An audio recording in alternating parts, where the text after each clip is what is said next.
अनसुनी चीख भाग 4 उनकी जिंदगी एक मजाक बनकर रह गई थी। अलका के पापा एक बहुत बड़े बिजनेसमैन थे, लेकिन उनके दिल में अमीरी से ज़्यादा इंसानियत थी। वह हमेशा गरीबों की मदद करते और उन गरीबों में एक मैं भी थी।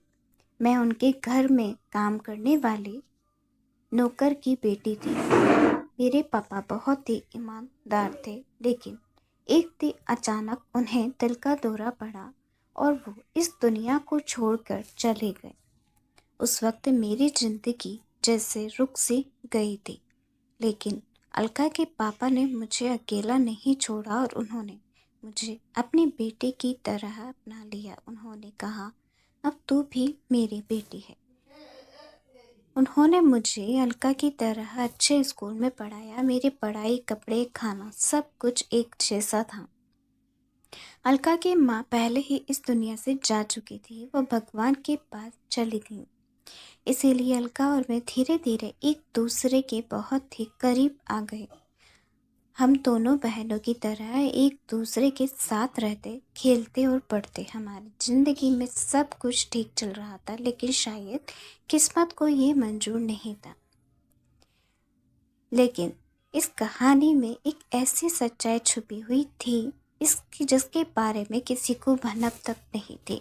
अलका के पापा की एक और बेटी थी, लेकिन किसी को भी इस बात की जानकारी नहीं थी, ना ही किसी रिश्तेदार को और ना घर के किसी भी नौकर को और ना ही अलका को। उस छोटे से बच्चे को लोग भूल चुके थे, क्योंकि उसे कभी भी किसी को देखा ही नहीं था। असल में जब वह बहुत ही छोटी थी तब उसकी माँ की मृत्यु हो गई थी और उस वक्त कोई था नहीं जो उसको संभाल सके। अलका के पापा ने उस बच्चे को अपनी बहन के पास यानी उसकी बुआ के पास भेज दिया ताकि वह उसका पालन कर सके। वह बच्ची उनके जीवन में से दूर हो चुकी, किसी दूसरे शहर में पली बड़ी। इसीलिए सबको यही लगता था कि मैं ही उनकी गोद ली हुई बेटी हूँ, क्योंकि उनके साथ रहती थी, उन्हीं के घर में पलती थी, उन्हीं के साथ स्कूल में पढ़ती थी और वह मेरे माँ बाप जैसे बन गए थे। मुझे कभी भी नहीं बताया कि उनकी एक असली बेटी और भी है, जो इस दुनिया के किसी कोने में उनकी पहचान से अनजान चुपचाप जी रही है। अलका के पापा यानी कि अंकल के बहुत से दुश्मन थे, इतने ज़्यादा कि उन्होंने अपनी पत्नी को देश से बाहर भेज दिया ताकि वह सुरक्षित रह सके। उसी दौरान अलका भी अपनी माँ के साथ चली गई और वह कहाँ गई किसी को कोई अंदाजा नहीं था। सिर्फ अंकल को पता था और उनकी बीवी और बेटी कहाँ हैं, लेकिन उन्होंने किसी को भी नहीं बताया, शायद इसलिए कि वो दोनों खतरे से दूर रहे। अंकल का एक सगा भाई था जो दिखावे में तो उनके साथ था, लेकिन असल में उनकी जायदाद पर नजर गड़ाए बैठा था। वह चाहता था कि किसी भी तरह अंकल से और उनकी पत्नी को रास्ते से हटा दिया जाए ताकि सारी प्रॉपर्टी उसके नाम पर हो जाए। अंकल सब जानते थे लेकिन चुप थे, क्योंकि उनके पास सबूत नहीं था और उनकी जिंदगी में एक तूफान पहले से ही आने वाला था, क्योंकि अब उनकी पत्नी यानी कि आंटी की डिलीवरी होने वाली थी। वो दिन बहुत ही भारी था। अस्पताल में सभी की सांसें रुकी हुई थी, लेकिन जब बच्चे की किलकारी गूंजी तब ही एक दूसरी कड़क हकीकत ने दरवाजा खटखटाया, क्योंकि डॉक्टरों ने जवाब दिया, हम बच्ची को तो बचा पाए लेकिन माँ को नहीं। यह सुनकर अंकल टूट चुके।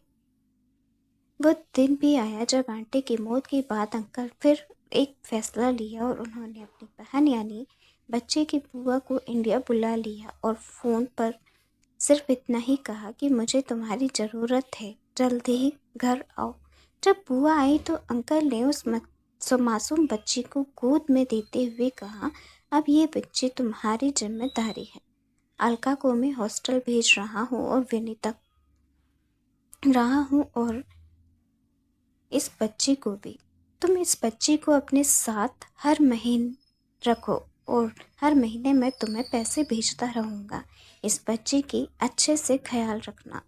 अगले दिन मैं और अलका दोनों को अंकल हॉस्टल भेज दिया और हमें साफ साफ कहा गया कि मेरी इजाज़त के बिना किसी से मत मिलना और ना ही कोई तुमसे मिलने आए और ना तुम किसी से मिलने जाओ।